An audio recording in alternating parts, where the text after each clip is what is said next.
সব বিজেপি লাখ লাখ টাকা দালালি দিয়েছে।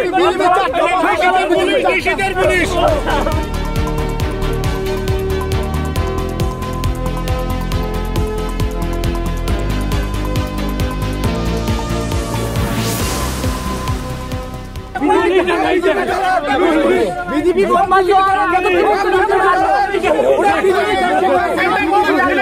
বামবাস করতেছে, আমাদের লোককেই দেখেন আবার বিজেপি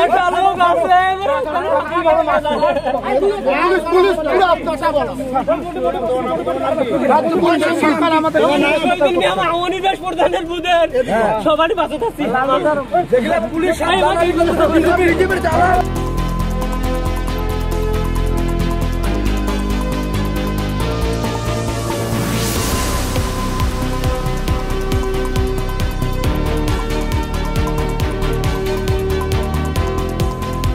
আমরা বলি যারা এসছেন পরবর্তীতে আধা ঘন্টা 1 ঘন্টা পরে যে পুলিশ স্টাফরা এসছেন, তারা না দেখে না জেনে আমাদের নিরীহ লোকগুলোর উপর আক্রমণ করা হতো। এভাবে প্রশাসন চলতে পারে না। প্রশাসন, আমরা নিরপেক্ষ প্রশাসন ভাবে থাকা উচিত। আমরা মনে করব যেভাবে এটা করা হলো, এটা নিশ্চয়ই একটা বিজেপির সঙ্গে চক্রান্ত করে আমাদের সব নেতাদেরকে, আমাদের কর্মীদের উপর আক্রমণ করা হয়েছে। আমরা এটা ধরে নেব। এখন আপনাদের প্রশাসনের যে ভূমিকা, সেই ভূমিকা আমরা দেখেছি 2021 সালে দেবাশিস দলের সময়, আমরা দেখলাম, এবারও দেখলাম পুলিশের যে কি ভূমিকা সেটা আমরা বুঝতে পারলাম। পুলিশ প্রশাসন আমাদের বিরুদ্ধে।